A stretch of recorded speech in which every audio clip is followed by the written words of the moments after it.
Instagram, @ADV Bruno Sobral. Oferecimento FSA Multas. Fone 75 999 73 33 34.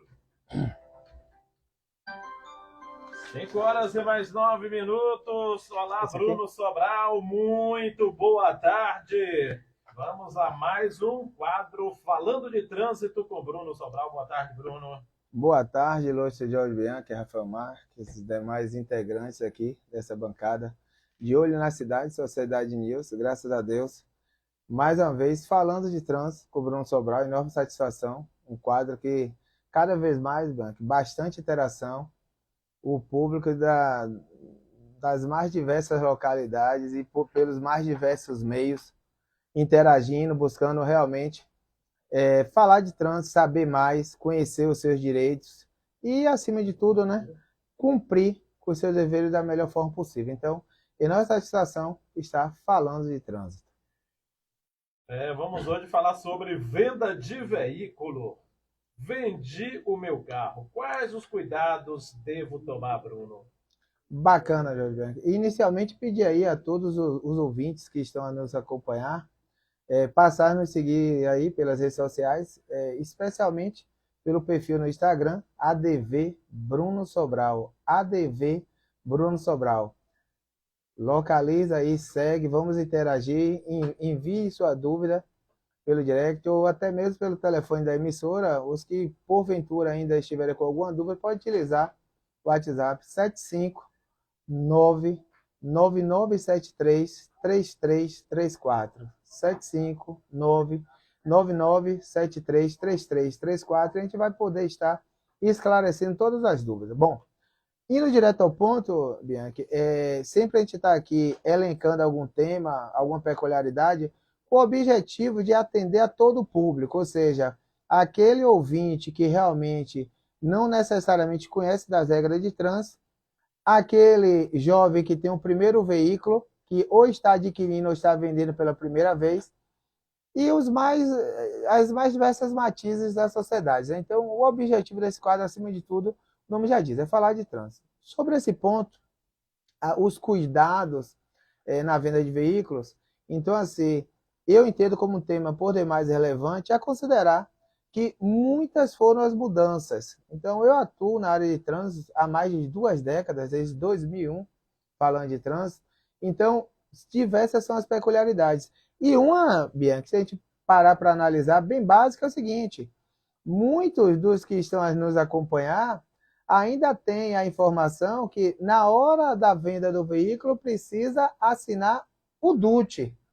E por aí a gente já começa a perceber o grau de mudança da situação. Primeiro, porque DUT, em regra, não mais existe. É um documento que deixou de existir, passou a ser o CRV, depois a TPV, o procedimento envolvendo, né?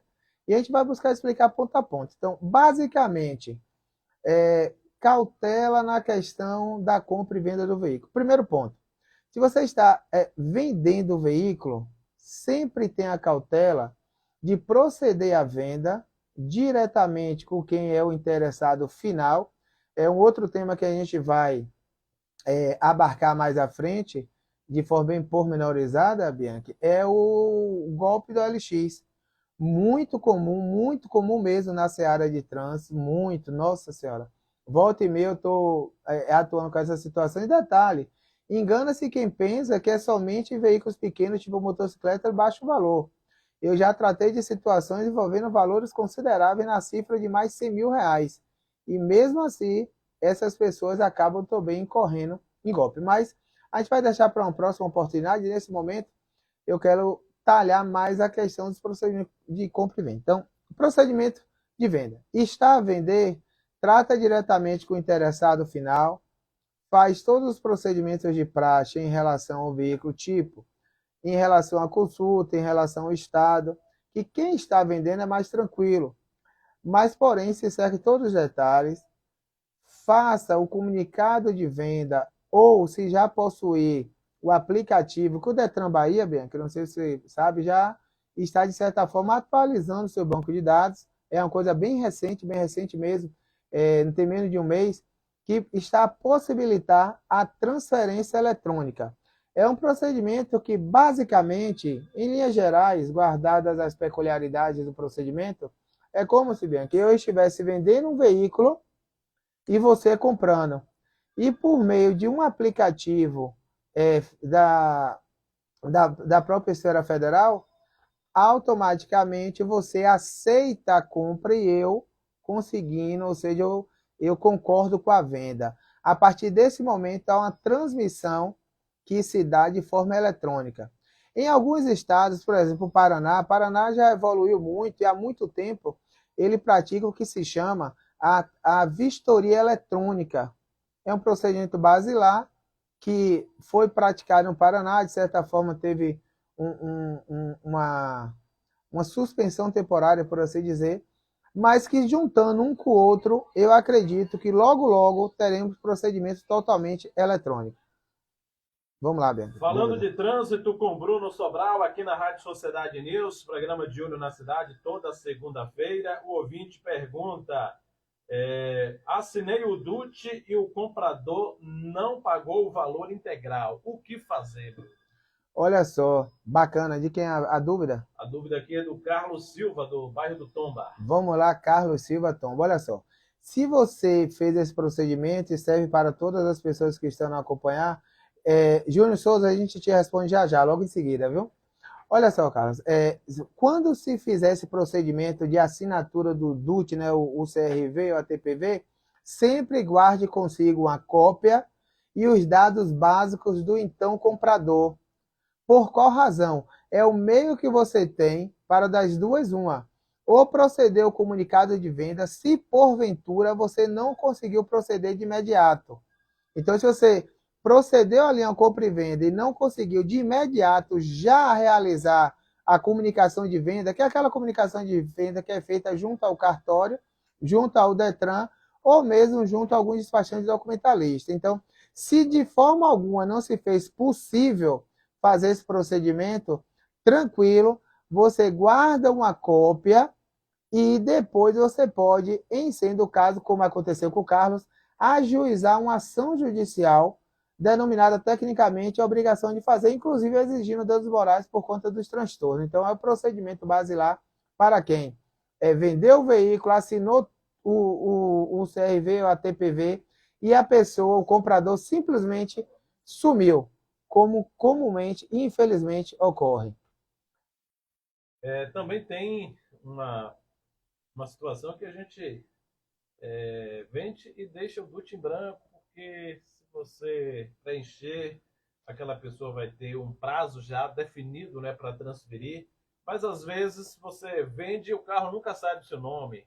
O que fazer quando isso acontece, Bruno? Exatamente. É muito comum essa prática, Jorge Bianchi, perante lojas de veículos, que eles alegam que, olha, o veículo vai ficar aqui consignado, a gente não vai utilizar o veículo, não vai transferir por agora, por conta disso que a gente vai vender. Mas pode ficar tranquilo que tão logo a gente negocia o veículo, ele só sai daqui transferido.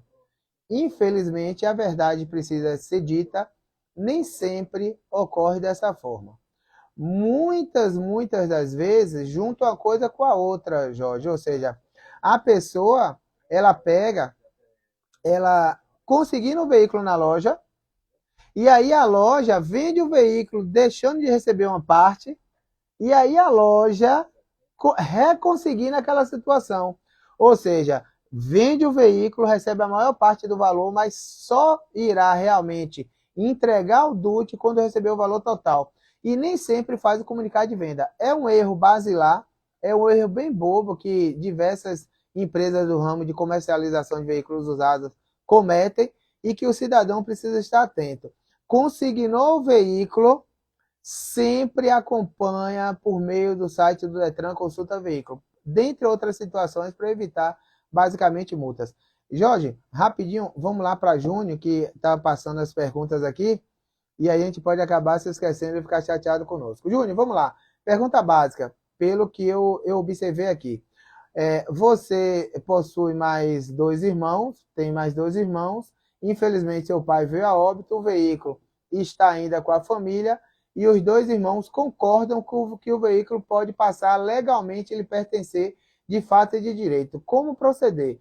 Olha só, se porventura, como você falou que é um Celta, se porventura o veículo ainda for daquele documento antigo, o DUT, e porventura já estiver assinado, você pode proceder ao reconhecimento de firma, porque se dá por meio da semelhança. O que é isso? É você levar o documento no cartório, eles conferem a assinatura e reconhecem. Se for mais novo, não é dessa forma. O reconhecimento se dá por autenticidade. Autenticidade é aquele reconhecimento que se dá de forma presencial, ou seja, quem está a assinar o documento precisa se fazer presente. Então, se o documento for anterior e já estiver assinado, tranquilo para você, resolve fácil. Se porventura não tiver assinado ou for o documento novo, infelizmente você vai precisar fazer um procedimento de inventário. Via de regra, o procedimento que você vai fazer para que você tenha autorização de transferir o veículo perante o Detran. Eu digo inventário porque, por óbvio, há outras situações envolvidas nesse contexto. Vamos lá, Beto. Pergunta aqui do Wagner de Jesus pelo Instagram. E quais são os procedimentos da transferência? Pergunta aqui o Wagner de Jesus. Vamos lá, ilustre Wagner. Wagner, procedimento simples. Estando o veículo devidamente já licenciado, você apenas então somente vai juntar documentos pessoais, ou seja, em regra, cópia de CNH ou documento de identidade, comprovando endereço, e proceder à vistoria do veículo. Se a placa já for Mercosul, não vai proceder nenhuma alteração. Se porventura ainda for a placa de identificação anterior, ou seja, a dita placa cinza, você aí vai precisar fazer também o procedimento de substituição das placas para o padrão Mercosul. Via de regra, esse é o contexto, ok? E a partir daí, é bom que se diga de passagem, você não mais precisará proceder nenhuma alteração. Antes, infelizmente, o Detran estava procedendo à alteração para a placa Mercosul, qualquer que fosse o procedimento. Então, grosso modo, agora, a troca de placa envolve mudança de município ou algo parecido. Uma outra pergunta aqui. Como dar busca e apreensão de veículo em meu nome? Pergunta aqui o Paulo Santana, Caribé. Vamos lá, Paulo Santana. Em tempo, André Rabelo, forte abraço, meu querido. Obrigado aí por estar nos acompanhando. Adriano Farias também, colega ainda dos bancos da academia. Academia, diga-se de passagem, de universidade, nada contra, né? Quem realmente puxa o peso, mas só para aclarar. Bom, vamos lá. Muito provavelmente essa situação aí, Jorge Banque, é aquela.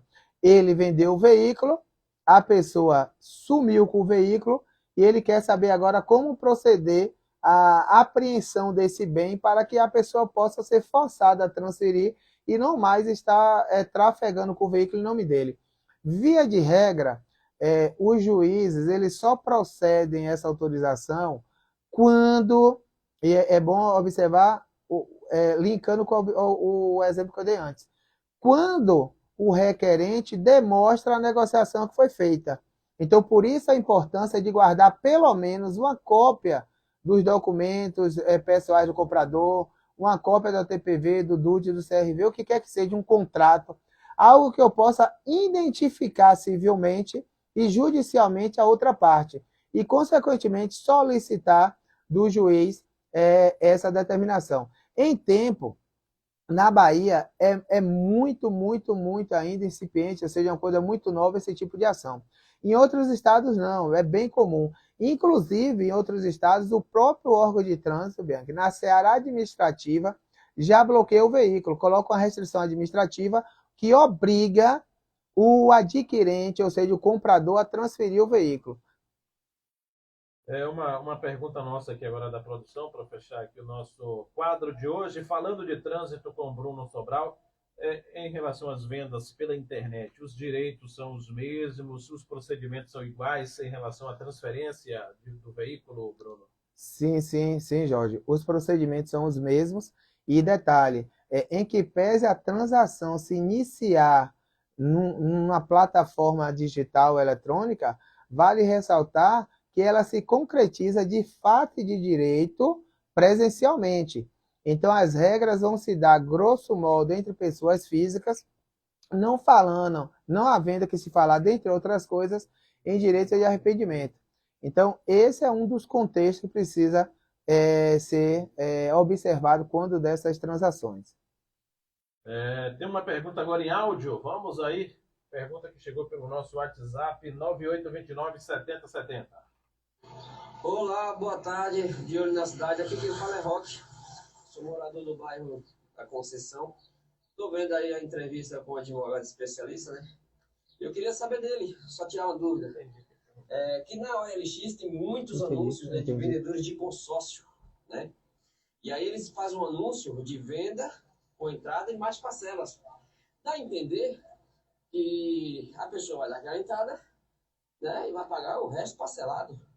E aí eles falam que é só ter o nome aprovado. Só que na realidade, quando você vai ver direitinho, aquilo é uma cota de consórcio, né?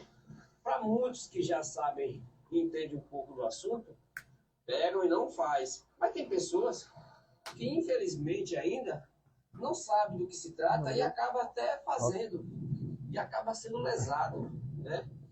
Vejamos, você bota assim uma entrada de 10 mil reais para pegar um carro no valor de 100, isso se torna 10% do valor do carro. Aí eles falam que isso é um autofinanciamento, e na realidade não é. Isso é uma cota de consórcio. Isso caracteriza como propaganda enganosa? Vamos lá. Obrigado, Roque, pela questão trazida. Excelente questionamento, que eu vou detalhar mais no outro programa, mas só para te responder. Sim, inclusive, grosso modo, pode caracterizar, inclusive, ainda estelionato. Grosso modo, até estelionato. Por qual razão? Essas pessoas, elas utilizam essa plataforma de vendas eletrônica e elas anunciam a venda do produto. Elas não anunciam que é consórcio, muito menos financiamento. Às vezes eles falam em parcelamento, mas lhe dando a opção se você quiser financiar.